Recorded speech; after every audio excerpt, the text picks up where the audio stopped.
Whoa, yeah. Big pay-per-view. Here we go. Mixed martial arts. Woo! Yeah! UFC 282.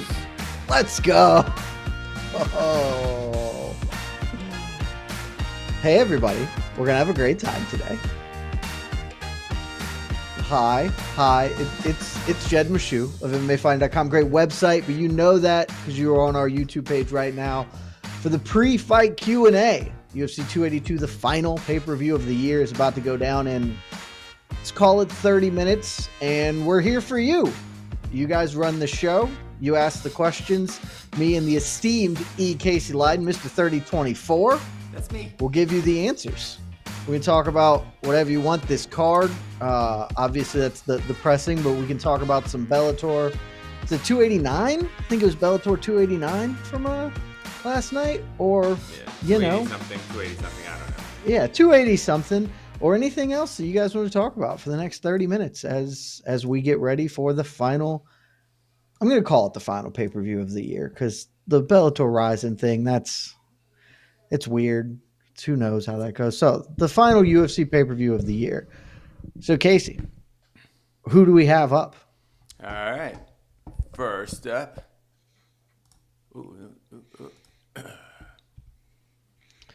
Is Bryce Mitchell versus Ilia Topuria the most high-level fight on the card? Casey, I gave my thoughts on this on BTL on Thursday. I think it's the best fight of the whole weekend. That includes the Stott Sabatello fight last night, which was excellent. But I still thought even beforehand that Mitchell Topuria, that was the best fight of the weekend. Where do you come down on this? It's the best fight of the weekend in the sense that I think we're gonna find out the most about each fighter in that sense. Okay. I mean, when I talk about Bryce Mitchell, I have to talk about in the cage only. Obviously, outside the cage is something else, but inside the cage, I think he is such a phenomenal MMA grappler. I actually love his grappling style. I think it's just he grapples the way I wish I imagine I could grapple, like the tenacity he does. And Ilia Topuria, I gotta admit, I was a little late to the party on him. I just didn't believe he was that good, but I think I'm wrong. I think he is that good. I think he is, I don't want to say future 45 champion, but I think he's gonna be in the mix for many years. So I love this fight. Most high level fight. I don't agree with that, but I think it's the most captivating fight in the sense that, like I said at the beginning, we're gonna learn the most about each fighter in this fight. Yeah, that make sense? Yeah, it does. It may not be the most high level fight, just because the main event is really, really high level.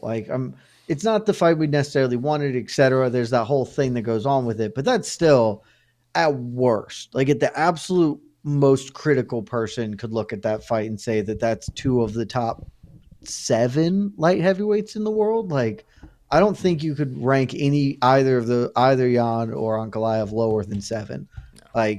And I think most people have him certainly pretty cleanly in the top 5. So yeah, I maybe not most high level. It's the most compelling for a number of reasons for me. I think the fight itself is going to be, it's the one I'm most excited about. And I will say this. The winner of this fight will fight for a title. I don't know whether they're going to win it, but Topuria, Mitchell, whoever wins this, they may end up both fighting for the belt at some point. The winner of this is absolutely on the short list of guys that's going to be challenging for a belt in the next 2 years. Interesting.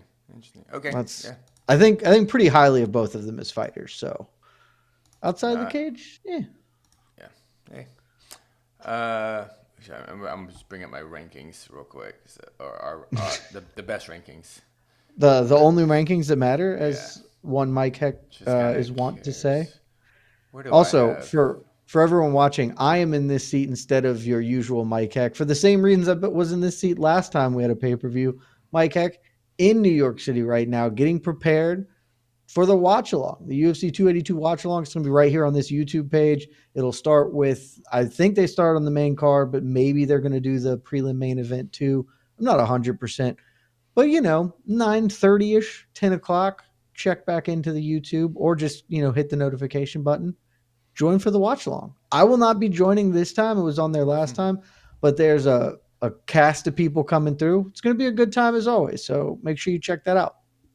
So right now I'm looking at your rankings, Jed. Right now I don't have Tupuria in my top 15 yet. But you have him at 13. You have Bryce Mitchell at 14. I have Bryce Mitchell at 11. Why do you have Tupuria? Is it just you just see something a little better in him, or you just basically for you is 13 and 14 pretty much the same? You really don't know. There's really it's very interchangeable. Okay. I'm picking Tapuria to win this fight because I like small margins. Tapuria is so good at so many things, whereas I know Bryce Mitchell is like a very very good grappler. We saw him use he has struck before. Like he is not like Renier de Ritter on the feet, right? Like he's not totally out of water, but it's certainly not like a thing that he has leveraged as a big strength. Whereas Tapuria can chuck him.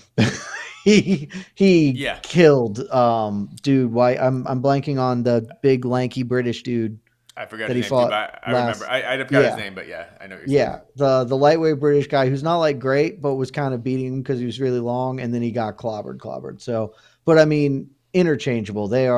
These guys are the future of this division. 145 is in pretty good hands in the future. Let's be real. All right.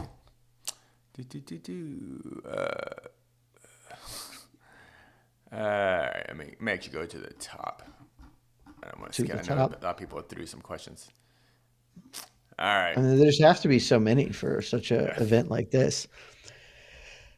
Dana Blanco, is this pay-per-view worth the price of admission? Seems like it's missing a true main event type fight. Your mileage is going to vary here. I'll lead off and just say it is. I understand if you don't buy this one. I'm not saying that this is a bad pay-per-view. It's certainly not like an elite tier. No, I don't think anyone should or could realistically make that argument. But I mean, we had a UFC pay-per-view like less than a month ago. There was the PFL pay-per-view. It's Christmas. If you're not ready to drop another 75 on this short of span, you got to buy your kids Legos or whatever. I understand. You can tune in to MMAfighting.com. We're going to have you covered with all the most important parts of it. You can watch the watch along, be great. But yeah, I probably would not buy this one is how I will couch it. And I like this card to some extent. This is one of those things where this would be like a great fight night, like an A++ fight night card, or like a very solid like ESPN ABC card. Like back when doing the Fox cards was a thing. Like this would be like an A+ that card. But like for trying to drop 75 on this, it's a tougher sell. And that also for me, I'm the Santiago Ponzinibbio Alex Morono fight means very, very little to me. I know that's short notice, but like whatever. I don't care about paying to watch that fight at all. The co-main event is interesting. There are things about it. I have spent most of my time talking about Paddy Pimblett as not being convinced that he is a quality fighter. This is a good test, and we'll see. Maybe he can, do better than I expect. But I, in general, don't think that he's like worth the price of admission for this ticket on the own. And like the main event is great, but I would not buy this. Were I just a fan, just looking to do something, this is probably one of those cards that I would skip and just move on. But if you've got, lots of surplus cash, and it's not a bad card by any means. The main card is mostly pretty good. There's one or two spots that you could ask for better, but no, I know that this is going to be probably not as well received on the buy standpoint. I'm gonna go ahead and say no. I'm sorry. I was trying to be optimistic. AK's not on. I was trying to be the positivity guy, and I don't have it in me, but I'm with you, Casey. It's just, $70. $45. I don't know. I know whatever. Yeah, however much money you can afford, I guess. But I you wish we said could it. do that, right? Like I wish our rating scale instead of the gymnastics AK score, it's the what's the dollar amount that this card, Yeah. this main card is worth. You know what? Take off the. Just say if Jan versus Ankalaev was just a 5 round title fight, number one contender fight, whatever. This is the UFC Orlando card. This is It's very, very similar. that's all, and that's yeah. I mean, hey, the UFC puts on 10,000 billion cards. I think this is $30 card, Casey. That's where 30. I'm at. Okay, we'll go thirty I'm dollars. looking $30 at it. card. All I right. think So $30. I would drop 30 on this card without that wouldn't be. I'd have no hesitation. I wouldn't have to think about it. $30. Yeah, totally worth $30. You know, that's hell. That's like the price of going to a movie these days yeah. in general. So $30, I'd for sure buy this at 30. 50. That's a tougher sell. 75. That's probably a no. It's gonna be a no for me, dog. Yeah. All right. Thank you very much, Dana Blanco. All right. Questions. I can't believe there aren't just hundreds of questions about this riveting card that we just sold so well. Nam Kablam. Both Rosenstrike and Dawkins are coming off 2 straight losses. Who's heading to 3 in a row? Casey, how do you feel about this fight?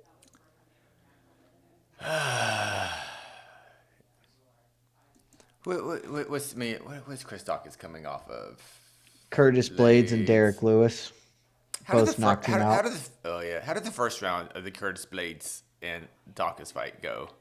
I did not rewatch that fight, but my recollection is that it was not very good. Yeah. I'm gonna answer it with it. I don't know. It just doesn't matter to me. I'm wrong. You're I'm not hoping, wrong. I mean, I know it matters to them and their careers and their families and coaches and friends, but in the grand scheme of things, I just hope it's a good fight, honestly. And yeah, grappler versus striker. You know, can Biggie Boy hit Dawkins really hard, or can Dawkins not get hit really hard and eventually submit Rosenstruck? Or just I picked Dawkins by decision in a lackluster in a very heavyweight fight. This fight is going to heavyweight all over the place. So Jair Senior Rosenstrike right now is a minus 165 favorite. The comeback on Dawkins plus 140 per good friends at DraftKings.com. I think probably Rosenstrike. This feels maybe not quite a coin flip, but it's Rosenstrike doesn't do anything unless he is punching you unconscious. Like he just does so little unless he's landing the big strike. That like there's a possibility Dawkins can just outwork him, but every good puncher that Chris Dawkins has faced has punched him into the other world, and I suspect that Jair Senior Rosenstrike is going to do that as well. It wouldn't shock me if this fight lasted a little bit longer. You're going to get what you want. Like this fight is not going to the cards. You're going to get a finish, I think, one way or another. Because if Dawkins can just pile up, can get him down, he's just going to do a bunch of damage on top. I think these guys are just going to chuck him. Someone's going to fall over. And it's probably going to be Chris Dawkins because he has a bit of a habit of doing that. I'm looking at Rosenstruck's losses. They all Cyril Gane. His losses are all good losses. Yeah, they're good losses. Yeah, we lost the quality competition. How did Curtis Blades beat him? Did he just take him? Was it Curtis Bladey type of win? Oh yeah, Curtis Blades went full Curtis on him. Yeah. Can Dawkins do that? You think? No, I don't. No, Dawkins. So. I mean, like maybe not just, but maybe because like it's not like Jairzinho is like an unbelievable takedown defender, but I wouldn't bet on it. Like I'm going to bet on it only because, like the question says, 2 straight losses. Dawkins is in desperate. Both fighters are in desperate need for a win, and I feel Dawkins he will grind out a solid decision victory here. You know he'll go for submission, but Casey, I just pulled up the stats just to check that I wasn't misremembering this. So in the Curtis Blades Jairzinho Rosenstrike fight, 3-rounders. Blades landed 3 takedowns, so you can just extrapolate that out to the 1 per round. Rosenstrike landed 18 punches. Blades landed 32 significant strikes. So Blades tackled him and shipped him away. That's how that fight went. That's how I remembered it going, and the math agrees with me. Yeah. So yeah, I'm with Casey. I don't. This fight doesn't mean much. I mean, it means they get the extra money, and they've, if Jairzinho gets Nakai, he's got a decent chance at earning a performance of the night bonus. That would be his third. Looking at his stats, that's an extra bit of change, and it'll keep him in the. I know he's ranked in the UFC. I think he's probably like somewhere in the top 10, maybe top 12. So yeah, it means something in that regard, but neither of these guys are probably ever challenging for a title, or certainly not soon. They're going to have to stack wins on top of each other. So, and I don't think either guy's getting cut with a loss here. Seems unlikely to me. Unlikely. They're heavyweights, yeah. They love heavyweights, yeah. Exactly. Yeah, they're heavyweights. Let's talk about the fight you don't care about that much. Oh, good. Which one? Oh, this one. Maybe. I don't know. Like, it's Ponzinibbio is not like good. Is Ponzinibbio good? I don't know. No one knows. No one knows. Okay. I think that's we thought he was good. We thought he was good, and then he didn't fight for like 2 years, and then we were like, well, we remembered him being very good when he did fight, and then the Leech just obliterated him. Turns out the Leech is actually pretty good, though.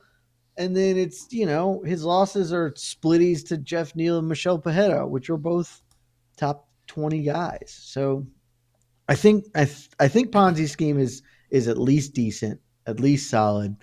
I don't think Morono is like great, and I don't like that he's coming in on short notice. Like that's a pretty big ask as far as I'm concerned. So I wouldn't pick him, but like it's not like Ponzinibbio hasn't failed in big moments before. So if that's your definition of live dog, sure. I just wouldn't feel at all comfortable backing a dude who's like 7 days. The line on this fight, Ponzinibbio is minus 170, Morono plus 145. All right. It's interesting. For as late notice of Morono coming in and has, I guess, higher ranked Ponzinibbio is, only 68% of people are picking Ponzinibbio to win this fight on Tapology, which is interesting. I mean, Morono is on a good little run, 4 in a row, and there's coming on short notice, but it also maybe just everybody was so confident, and as was I, that Ponzinibbio was going to hurt old man Robbie Lawler, and so now it's a guy who's not 107 in fight years, and so it feels more competitive. Maybe that's it. That is weird to say, though, that this is actually a less interesting but more competitive fight. Sir, it is absolutely that. And it makes me feel better because I don't have to be sad. So as far as I don't care about this fight, but I do prefer it to the one that was going to make me sad. So that's good. All right. I want to get your thoughts on this. Louis Schildbach. Thoughts on the extremes of the Stats Sabatello scorecards. Did the right guy win? So in case you guys didn't watch, you didn't go to MMAfighting.com, great website to check. Ralphie and Stotts won a splitty over Danny Sabatello, 48-47, 48-47, and 45-50. The dissenting judge, Doug Crosby, gave it a 50-45 for Danny Sabatello. It is probably not the worst scorecard in history because there are some really bad ones out there. I cannot think of a worse scorecard this year or within like several years. That's an all-time bad scorecard. And I scored the fight for Sabatello, actually. I had him up 3-1 heading into the last round. I saw on Twitter you did too, Case. Yeah. I wasn't confident in that at all, and I think I think we saw the fight the same. I think we kind of get the same kind of feeling. Yeah. Yeah, and the thing is, if you score that fight for Sabatello, I think that's reasonable. I think like by pride rules, Stotts wins the fight, like should have won Definitely. the fight. So Definitely. the right guy won in the way that we largely consider fighting. Uh, but if it had come back a split decision win for Sabatello, I scored it for Sabatello, so I think that that's justifiable. It is. It's one of those fights that shows like the wholesale weakness of the entire MMA scoring system and how it works. Like it's if you're doing it by the criteria to prioritize damage, probably it is supposed to go to Stotts, but that's not. Big John was talking all that greasiness like that was like clear cut, and like well, very obviously Stotts should be like that's not true because Stotts didn't do a lot of damage either. The fifth round was his most effective round, like by far in the damage standpoint. It was that fight was mostly positional control. A lot of it was just that, and so Sabatello had more of that than Stotts did. Stotts landed a little bit more damage, landed some more strikes, got controlled a lot more. Didn't get controlled in like super dangerous ways, like one level away. Like like grappling defense is layered. Sabatello got to like layer 2. He didn't get to like layer 4. So it's like it was just a weird fight. Sabatello is really limited, and I think that that's a lot of what we saw in that fight, and that Stotts is a lot more limited than I thought he was, frankly. Um, but 50-45 is really terrible. There's no justifiable reason to score that last round for Sabatello, like at all. I can't see that No. one. Like you want to score 3 of the first 4 for him. I think that's fine. I don't remember which because I didn't watch. I was not watching that closely. There was another one of those rounds where it felt really like pretty clearly that Stotts won, where he Round went for three. the knee. Was Round that three. is that It the was one where you had the round knee three was bar? the most dominant round for Yeah, Stotts. Yeah. yeah. Like there were two of those rounds. There's not a logical way to give it to Sabatello, regardless of the scoring system you're using. Just using your eyeballs. So Yeah. Doug Crosby was on one, but I think ultimately the right guy won, quote unquote. Yeah, it sucks because the scorecard kind of took away from actually the competitiveness of this fight. It was actually it was a super close fight. Yeah, I'm looking at the media scores 100%. and it was only four, I think not me, sorry. Yeah, only one more person picked Stotts over Sabatello. So it was pretty split actually between Yeah, media. super So close. 50-45 was just kind of confused everyone, and history was made. Confused the hell out of Yeah, Sabatello, dude. yeah. So it sucks because now the topic is that rather than like that was a heck of a close fight, Yeah, and yeah, Sabatello is limited, but man, what he is good at, he is very really good good at, at it. and it's just like I don't know what Sabatello's ceiling is. I don't know if he's reached it yet, but like clearly it's like, man, if he can just get over that one hump, I don't know what it is. Just a little more ground and pound, a couple more elbows, or a couple of something. It's the And Mackenzie Dern problem too, man. yeah, She does the same thing.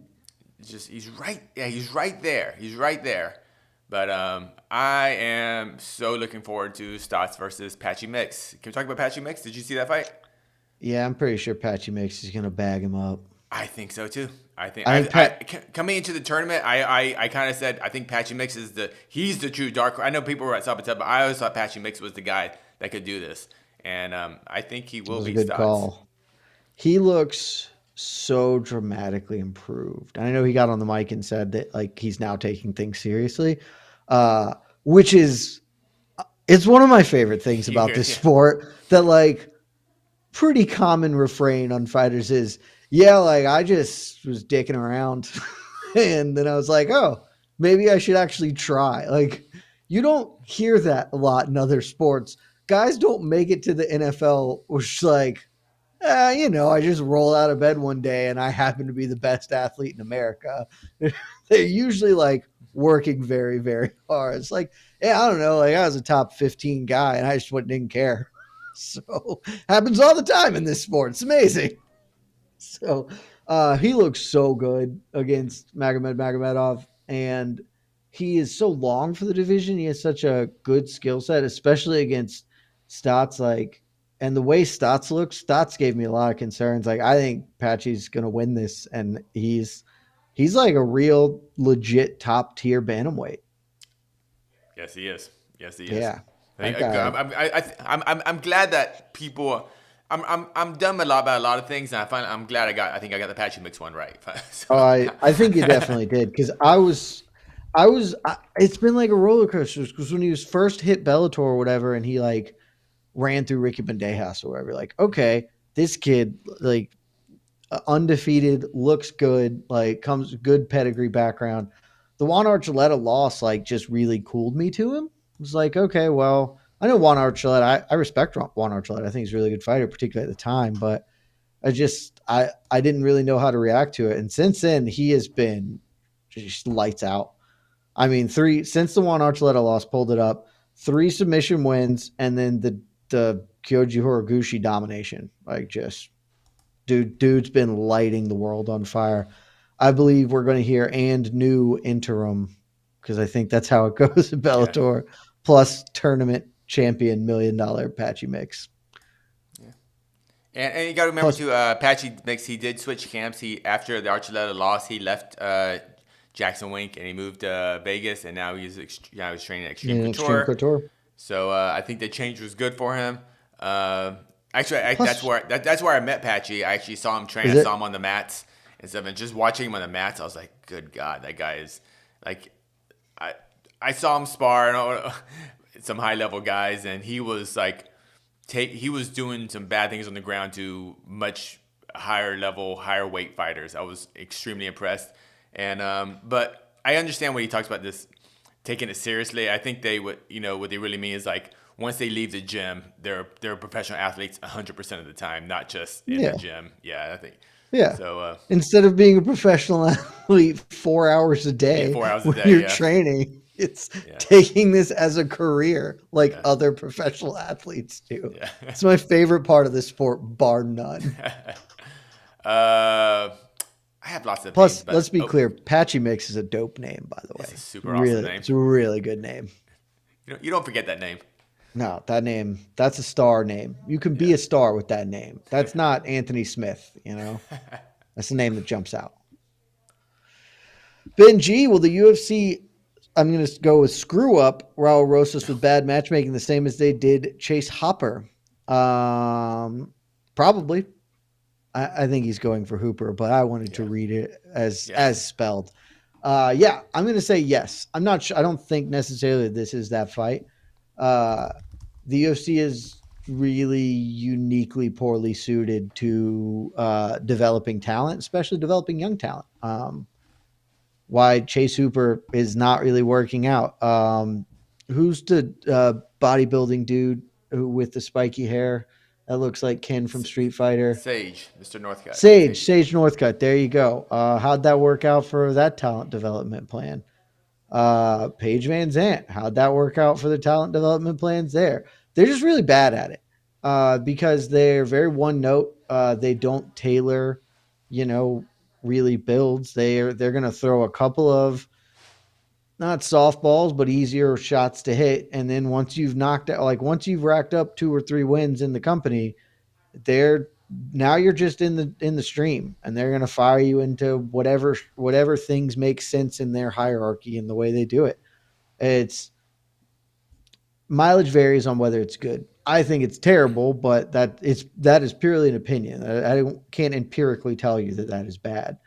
And my guess is, look, everything I've heard about Raul Rosas from Junior, from like the people around him, say that this kid is awesome, is great. He is 18 years old. It is entirely possible that the UFC won't screw him up, but he is 18 years old. So like the number of 18-year-olds who don't pan out in sports is astronomical for a myriad of reasons. So it could not be UFC related, but they're not probably going to help him in any regard. And signing him, I think, and I argued at the time, is a really bad idea. Because you don't need to. Just let him develop independently out there. It will be better for you without the expectations or whatever comes with being the youngest fighter in the UFC. But how do you feel, Case?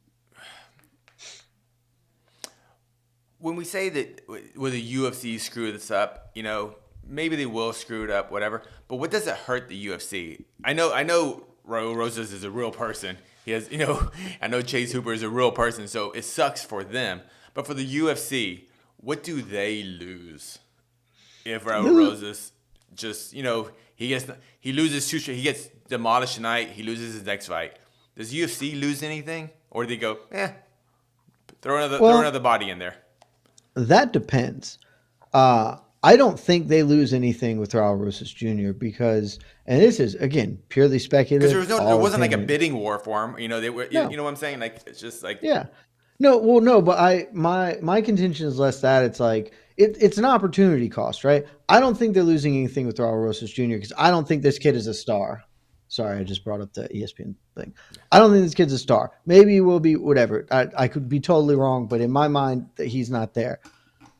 Paige Van Zandt could have been a star. Like they could have crimped her along as quietly as possible because she's successful to some degrees anyway. Sage Northcutt probably could do something with him. Chase Hooper could probably do something with him. At the end of the day, the rubber does have to meet the road. They have got to have the talent and ability to do something, but not doing favors. Look what not doing favors did for Aaron Pico.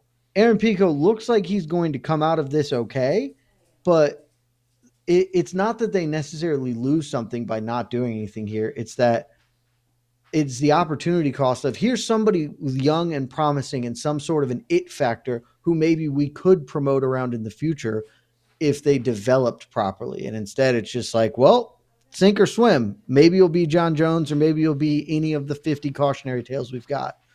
And more often than not, it's that. So how does Bo Nickel fight 2 times on Contender Series, demolishes guys in 15 seconds, and Raul Rosas needs more time, and he went to a decision, and yet he is now fighting. Like, Bo Nickel is supposed to be on this card, but, I mean... That's my biggest problem with that whole narrative, is like, everybody just got really mad about the Bo Nickel thing. It was like, it's actually probably it's fine to be mad at the very clear hypocrisy of it. It's actually probably just way better for Bo Nickel not to be fighting in the UFC. Like let him fight 5 times this year against random dudes to just acclimate to the new sport and then move on. Like Raul Rosas Jr., you just don't have to sign him. He is not out of high school yet.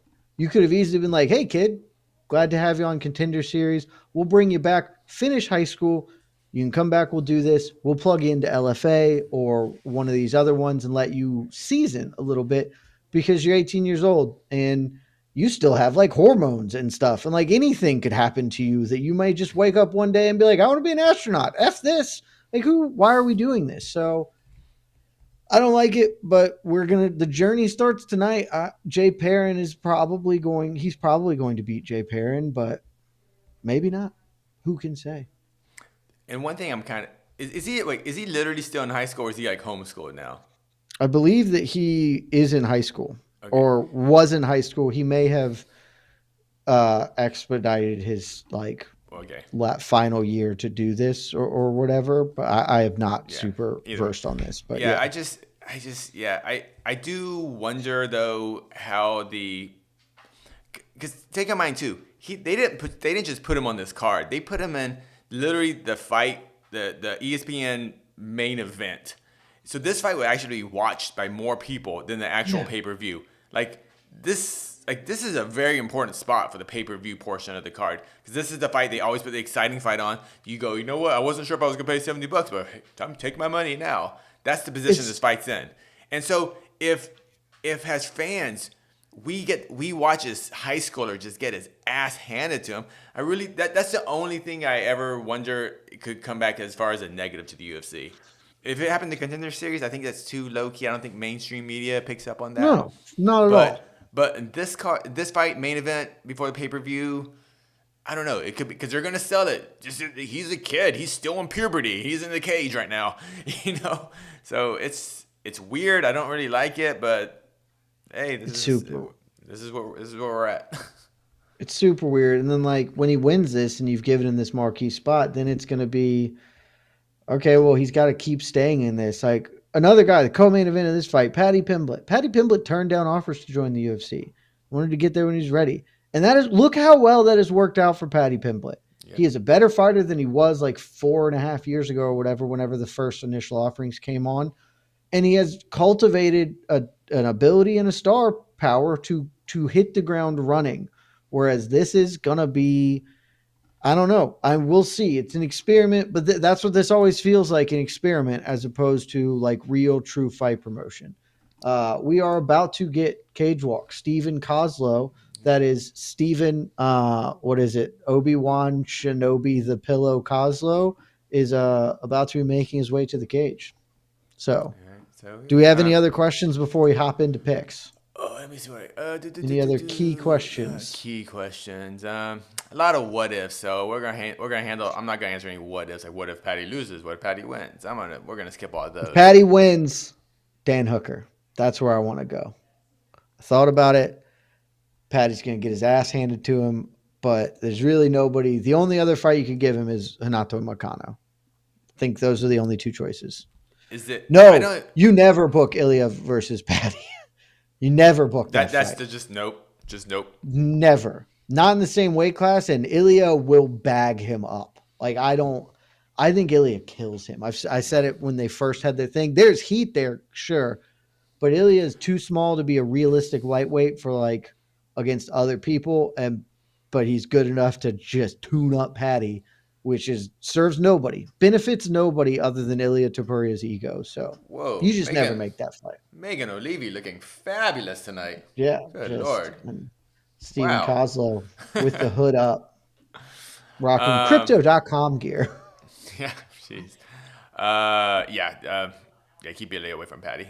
Patty can create beef with literally every fighter that's across from him. Every fighter. So or content creators, as it were. Ooh. All right. Let's go to our picks. Let's do the picks. All right. Main card. Bryce Mitchell, Ilya Topuria. Just talked about the man. Best fight of the night as far as I'm concerned. I am taking Ilya Topuria. I think he's going to win by decision in a really fun fight. This is not going to be one-way traffic. I think we're going to see the martial arts mixed, much to Alexander Kaley's chagrin. But it's going to be awesome. I'm here for it. Give me Topuria by decision. I am also going Topuria by decision. I'm just super excited about the fight. I like I said before, I love Mitchell's fighting style, but would it be too one-dimensional for a great grappler like Topuria who can bang? So we don't know. Maybe Bryce Mitchell does got those hands if he has to use them, but he hasn't had to use them. He hasn't had to use them yet. So I am going with Topuria by decision. All right, middleweight bout. Darren Till taking on Dricus Du Plessis. I have been extremely vocal in my disdain for Darren Till. The man has not convincingly won a relevant fight in 6 years. Dude, he almost came close to winning a decision against Robert Whittaker. So that he counts. Looked good against Robert Whittaker in a loss. He had a terrible fight with Kelvin Gastelum. It's just maybe the training with the Hamzat, et cetera, 15 months off and 6 years without like definitively beating somebody. And oh, by the way, the guy he definitively beat, Donald Cowboy Cerrone, who at the time we were already saying was washed. So I'm going to pick Dricus Du Plessis, KSW champion, just dope, all around awesome. He's open. Like, this is a winnable fight for Darren Till. I just don't think he's going to. Give me DDP by either late finish or dominant decision. Dominant decision for DDP. Yeah, right. I think it's just poor matchmaking. Unless the UFC doesn't care about Darren Till anymore, and this maybe DDP gets the rub. But if you're Darren Till, I don't know. DDP could maybe get the rub. We'll see. He might have his own juice. Yeah, maybe we'll see. Yeah. I know. This feels a little bit like the UFC. If Darren Till loses this one, the UFC is done with him. Maybe not cutting him, but that they don't feel any compulsion to help him out anymore. So 180-pound catch weight bout. Santiago Ponzinibbio taking on Alex Morono. Casey, how do you see this one? Morono by decision because fighting's weird. I love it. That's a great answer. I'm taking Ponzi scheme by decision. Morono's gritty, gutty. He's going to make it a fight, but Ponzi scheme has been preparing for this for a fight, and I like that as the edge here. So yeah, co-main event, Paddy Pimblett taking on Jared Gordon. I've also been pretty clear that I don't think Paddy Pimblett's that good. I think he's better than I thought he was, but I still don't think very highly of him. Maybe a dominant win over Jared Gordon will change my mind, but Jared Gordon, tougher than a $2 steak. That man, he's not going anywhere. He's going to make Paddy work for it. And I'm taking Jared Gordon to win a decision. Same thing, Jared Gordon decision. It'll be a fun fight for, I think, 2 rounds, but then I think 3rd round, just like Mr. Gordon said, he will drown you, and he will make Paddy Pimblett not quit, but he'll be underwater. And before we hop into the main event, I will also say, touching back to an earlier question of whether this is worth $75, both Casey and I have picked 4 decisions on this card already, so you're going to get your money's worth as far as fight time goes. For the main event, Jan Blachowicz, Magomed Ankalaev, the vacant UFC light heavyweight championship on the line. Casey, how you got this one? How you got the main? Ankalaev in a lackluster unanimous decision. I had that originally. I think my Tapology picks still have that. Upon even further tape breakdown, I'm taking Ankalaev in a fight that is going to suck for 15 to 20 minutes of it. And then Jan is going to finally decide F it and charge in recklessly like he is wont to do. And Ankalaev is going to pop him. You going to Thiago Santos him? Yeah, exactly. Jan is going to be like, well, this is boring or I'm losing. He's going to charge. He's going to get popped. I'm taking Magomed Ankalaev. 4th round TKO. We are in for a long night of fights, ladies and gentlemen. We got 12. They are just about to kick off. Kozlo and Simon are in the cage, and they've announced, and we're out of here because they're fighting. Make sure to tune in for the watch along, also on MMAfighting.com's YouTube, great YouTube page. And then for the post show, when this is all done, me, Casey, maybe a couple of other people popping in and out for the post show. Be a great time. Until then, love you guys and enjoy the fights.